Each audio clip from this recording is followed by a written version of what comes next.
আসসালামু আলাইকুম ওয়া রাহমাতুল্লাহি ওয়া বারাকাতুহু। আলহামদুলিল্লাহ ওয়াসসালাতু ওয়াসসালামু আলা রাসূলিল্লাহ ওয়া আলা আলিহি ওয়া আসহাবিহি আজমাইন ওয়া মান ওয়ালা মা বা'দ।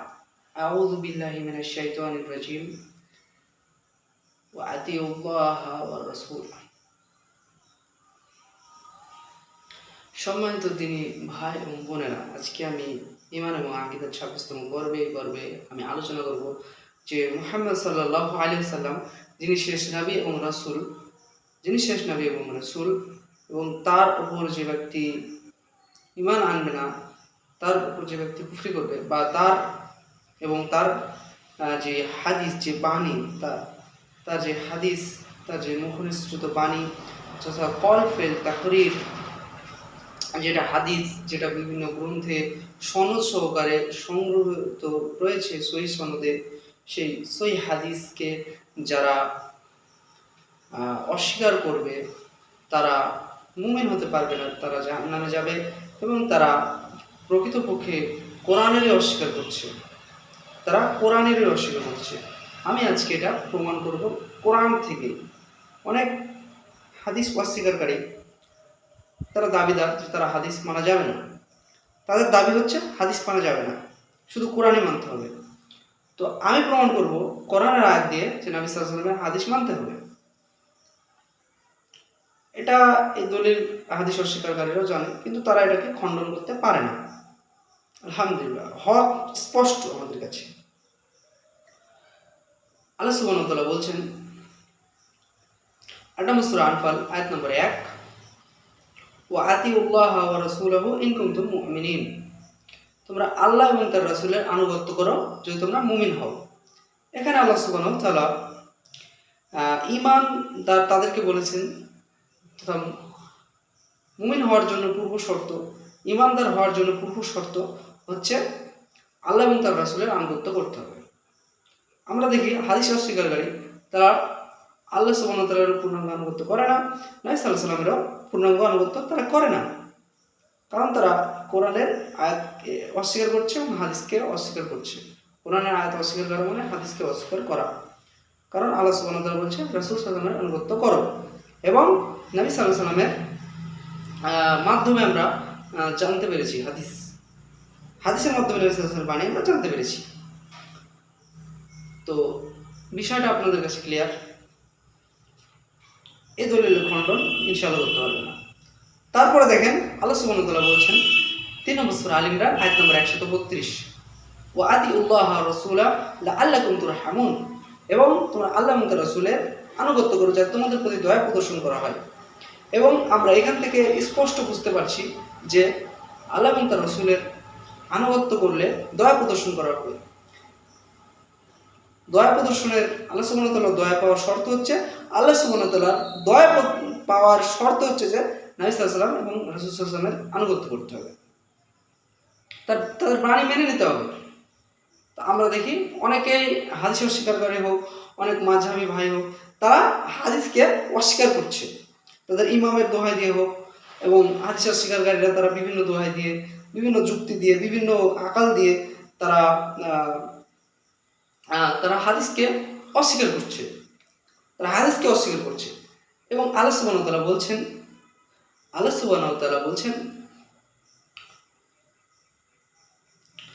৪ নম্বর সূরা নিসা আয়াত নম্বর ১৩, ওমা ইউতিউল্লাহা ওয়া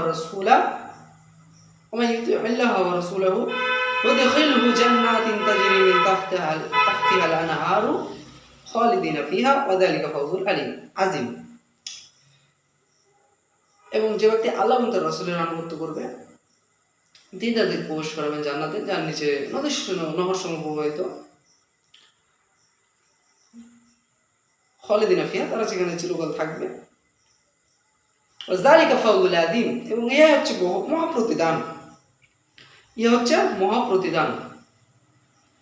আল্লাহ এবং তার রাসূলের আনুগত্য করলে তারা জান্নাতে যাবে।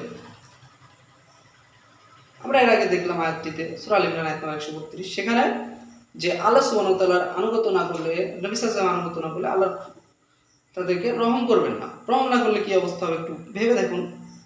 তো আমাদেরকে আল্লাহ সুবহানাহু ওয়া তাআলার রহম পেতে গেলে আনুগত্য করতে হবে, নবী সাল্লাল্লাহু আলাইহি ওয়াসাল্লাম হাদিস মানতে হবে। আমরা নবী সাল্লাল্লাহু আলাইহি ওয়াসাল্লামের বাণী যেভাবে যে দিক দিয়ে মানবো, যে দিক দিয়ে বুঝতে হবে, সেটা হচ্ছে হাদিস। হাদিসের প্রত্যেকটি যে হাদিস যেভাবে সংরক্ষণ করা হয়েছে, ইতিহাস বলেন, সেভাবে সংরক্ষণ করা হয়নি। কিন্তু হাদিস অস্বীকারীরা তারা ইতিহাসকে মানে, হাদিসকে মানে না। হাদিসকে মানে না। একটি সনদ রয়েছে, সনদে প্রত্যেকটা রাবি অনেক ব্যাপার রয়েছে। সত্যবাদী হতে হয়, জগতের বিষয় আছে, আদালতের ব্যবস্থা, বিচার, অনেক রকম উসুল রয়েছে। মুহাদ্দিসগণ অনেক রকম উসুল দিয়ে তারা হাদিসকে যাচাই বাছাই করেন, এবং অনেক সূক্ষ্মভাবে কেউ যদি সেই উসুলটা একবার পড়ে তাহলে জানবো। অনেকেই তো জানেন উসুল, সমস্যা নেই, তবে একটা উসুলটা প্রত্যেকটারই জানা দরকার। অনেক ভাই জানেন না এটা তো ইসলামের একটা গুরুত্বপূর্ণ বিষয়, আপনাদেরকে সকলকেই জানা দরকার কীভাবে হাদিস সংরক্ষিত হয়। ইনশাআল্লাহ এটা বুঝতে হবে, আপনাদেরকে বুঝতে হবে। না বুঝলে আপনারা ঘোর বিভ্রান্তিতে পড়ে যাবেন। হাদিস অস্বীকারী যে ফিতনা আজকে আমাদের সমাজে বিরাজ করছে, এই ফিতনা থেকে আমাদেরকে বাঁচতে হবে, সেজন্য আমাদেরকে ইলম অর্জন করতে হবে। এবার আসেন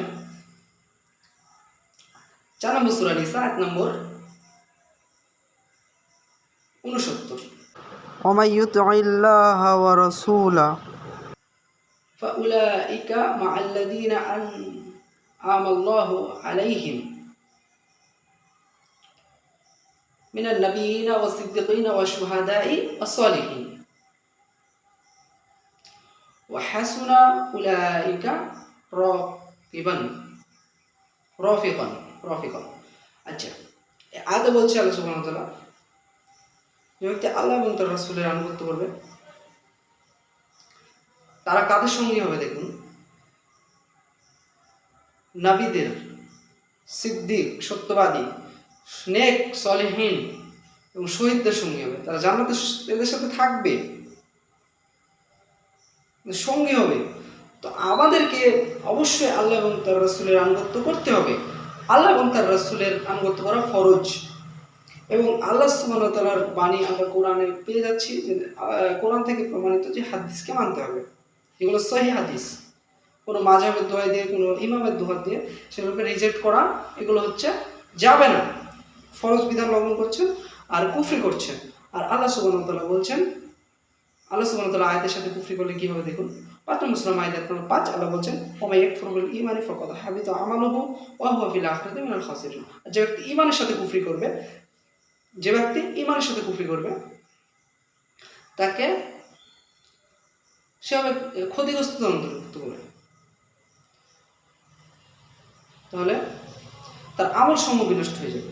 যত আমল থাকে ফাকাদ হাবিতা আমালুহু, তার আমল সমূহ বিনষ্ট হয়ে যাবে এবং সে হবে পরকালে ক্ষতিগ্রস্তদের অন্তর্ভুক্ত। তো আমরা আয়াতগুলো থেকে বুঝতে পারছি যে ঈমানের সাথে কুফরি করা মানে আপনি একটা আয়াত মানছেন, একটা আয়াত মানছেন না, একটি যদি আপনি শব্দ স্বীকার করেন তাহলে সেটা ঈমান। ইতিকাদে কুফর, ইতিকাদে কুফরির কারণে বান্দা ইসলাম থেকে খারিজ হয়ে যায়।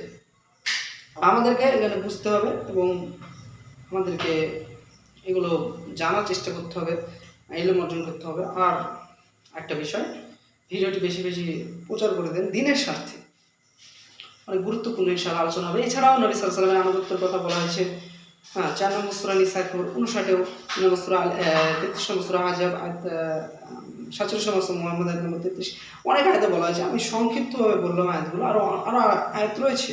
আপনি যদি আতিউল্লাহ ওয়া রাসূলা বলে শ্বাস দেন বা আতিউল্লাহ বলে শ্বাস দেন, দেখবেন আল্লাহর আনুগত্য করে রাসূলের আনুগত্য কয়েক জায়গায় বলা হয়েছে, 10 জায়গারও বেশিতে পাবেন, বেশি জায়গায় পাবেন কোরআনে, রেফারেন্স ওখান থেকে পেয়ে যাবেন। তো আমি সংক্ষিপ্ত আলোচনা করলাম, যাতে ভিডিও লম্বা না হয়। তো আপনারা একটু ঘাটাঘাটি করবেন, ইলম অর্জন করবেন। কোনো বিষয় ইনশাআল্লাহ বুঝতে না পারলে আলিমদের থেকে জেনে নেবেন বা আমাকে বলতে পারেন। ছোটোখাটো বিষয়গুলো আমি ইনশাআল্লাহ জানা থাকলে বলবো, মানে আমার যদি জানা থাকে তাহলে আমি বলবো। এটা হচ্ছে বিষয়।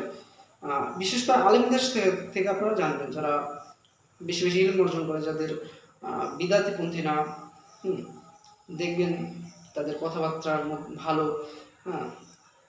তারা সুন্নতি অনুযায়ী আমল করে, তাদের সালফে সালিহিনের মানহাজকে তারা ফলো করে, এদের থেকে ইলম অর্জন করবেন। তো বিশেষ করে আকীদার ইলমটা আপনাদেরকে সকলের জরুরি। আমার জন্য দোয়া করবেন। আসসালামু আলাইকুম ওয়া রাহমাতুল্লাহ।